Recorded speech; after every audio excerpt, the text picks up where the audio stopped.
Hi, I'm Claire Morison, and I'm here today at Secret Hand Studios with Focusrite and Westlake Pro Audio. We're going to record and mix some drums today. Our drummer is Jeff Friedl. Jeff, can you tell us about the drums? Drums are great. I love them. I love them too. Who have you played with?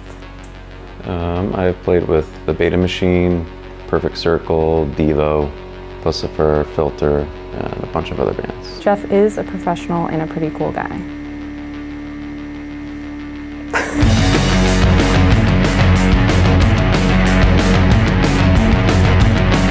All right, so we'll start with the kick. For the kick-in mic, I like to use a large diaphragm dynamic. Today we're using the Shure Beta52, and I'm going to place that about an inch or two into the portal, facing towards the beater, so we're getting more of that attack, a crisp, sharper sound. And then as far as the kick out mic, I'm gonna use another large diaphragm dynamic. I'm gonna scoot it about an inch away, but still in line with the kick in mic. Here, I wanna capture a little bit more of the beefier, thuddier sound. I wanna hear like the air being pushed from the kick drum. So we'll place these lightly right now, and then we'll listen and make any adjustments if we need to. Snare top. Today we're using Beyer Dynamic M88. I also like the classic SM57 here. Depending on the song or the drummer, sometimes I'll use a small diaphragm condenser. If the drummer is a really heavy hitter or playing a lot of hi-hat, that doesn't always work out. I like to position the mic so it's almost parallel to the drum, so I'm getting more of that smack and that snap of the stick hitting the drum. So I'm just gonna make a little adjustment here. I want to keep it out of the drummer's way and out of the hi-hat. Moving on to snare bottom, we're using that classic SM57. I almost exclusively use 57s for snare bottom. And in order to not just capture that rattle of the snare wire, I'm giving it a little bit of space, about 2 inches, and I'm kind of angling it so that it will coincide with the angle of the snare top mic to minimize any phase cancellation. And I will be flipping the phase in the signal line as well. Toms. Today we are using the Sennheiser 421s. That is a classic. I love them. We are experimenting a little bit today, and in place of the regular rack tom, we are using a rototom. I've only mic'd a rototom once before, and there's a couple schools of thought on how to do this. I'm going to try how I would normally mic a rack tom, over the top, a little bit of space for some resonance, but also keeping it kind of dead. We're gonna listen to that and then maybe make some adjustments if I don't like the way it sounds. All right, the floor tom. Obviously we're using a large resonant floor tom today, and I'm gonna mic it with a similar sort of technique, giving it space, but also keeping it a little bit dead. And we'll just adjust that, listen back, and see how we like it. As far as miking the hi-hat or close miking any of the cymbals, I usually like to use a small diaphragm condenser, pencil condenser. Today we're using the AKG C460. I've got one on the hi-hat, one on the ride. I like angling these so that they're a little bit tilted towards the bell, and I have a little bit of space in between the cymbal and the mic, and that kind of gives us a little bit of a tighter, brighter sound, but also allows a little more resonance. I don't always close mic the cymbals or the hi-hat, but I want to hear what this setup sounds like today. I'm excited to experiment with a couple different miking techniques. There are quite a few different techniques as far as miking the overheads. Today I'm using a spaced pair.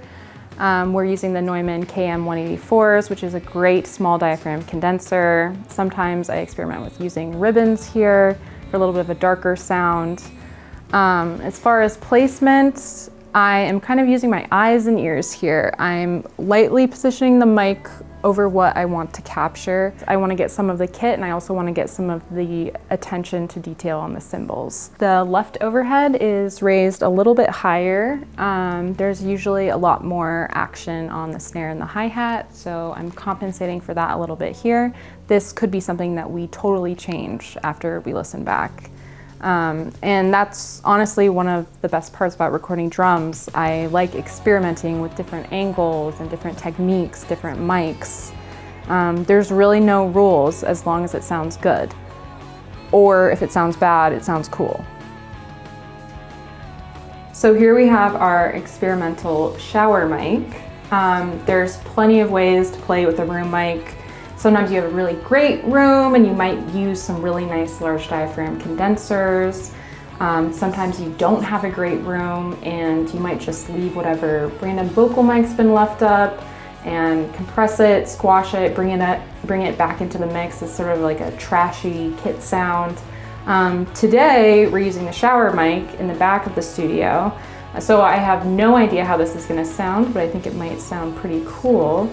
As far as my technique, I've placed it directly under the shower head because I like to live dangerously. So we have the kick in, kick out, the hat, the ride, and the shower mic coming in through the API.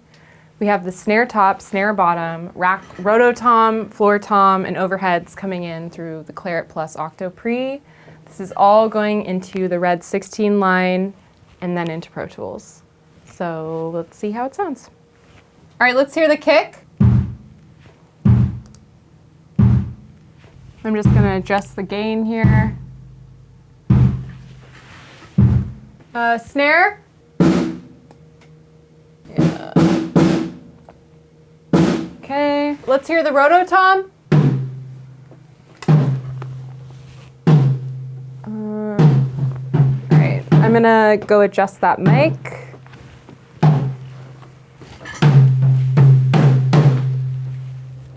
Little adjustment here. All right, let's hear the rototom again. Oh yeah, much better. Floor tom. Great. Hi-hat.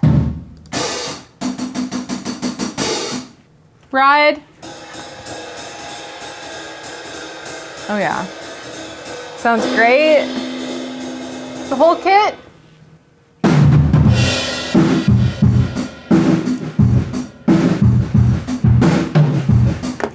All right, cool. Let's try one.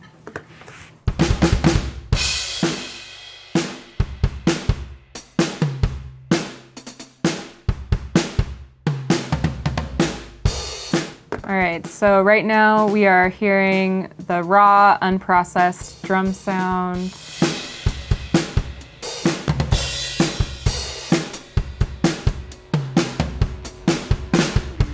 And we're just gonna do a very basic mix right now. All right, so we'll start with the kick, snare, and overheads.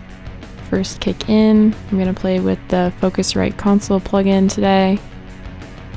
Right away, I'm gonna get rid of any unnecessary lows, boost a little in the highs, around 15K for air, 1.5 in the high mids for punch, get rid of some of those low mids for clarity, add a little compression here, nothing crazy. Moving on to the kick out, which I just want to complement the kick in sound. Just some very basic EQ here. I'm gonna group these together and we'll have our kick sound. All right, for the snare, we'll start with the rock snare preset. Make sure we are punching at 1.5 again. Get rid of those lows we don't need and the low mids. A little bit more compression here.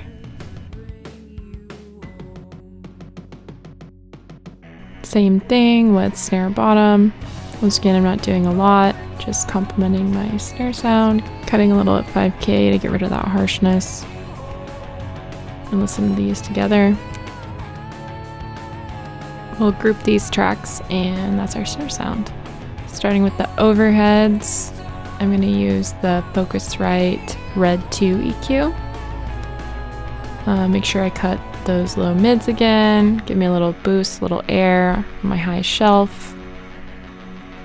I'm going to take out a little around 5K. I'm going to use the Focusrite Red 3 compressor. A little bit more juice, but nothing crazy. I want these drums to sound big and live. All right. Now we'll move on and do some more very basic EQ on the toms, just highlighting some of the frequencies that complement each mic and removing any unnecessary frequencies.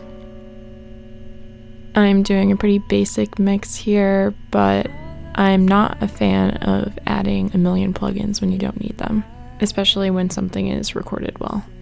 All right, let's fool around with our shower mic. I'm gonna try the Smash Drum Room preset, which is pretty cool. All right, let's add some reverb.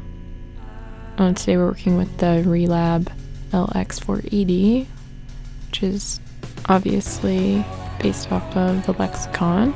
We're gonna use a drum room sound, and I'm just gonna go through the kit and start feeding each drum into the reverb. Obviously not on the kick. And I'll kind of just listen and see how wet I want to make each sound.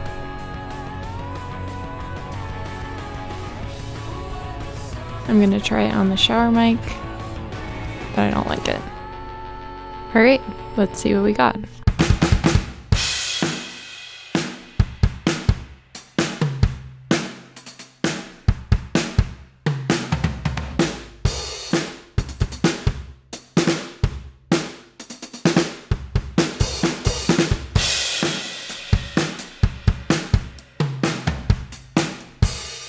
Hope you enjoyed the video. Make sure to follow Focusrite and Westlake Pro on Instagram. Thanks so much to Jeff and Secret Hand Studios for hosting us today, and thanks for watching.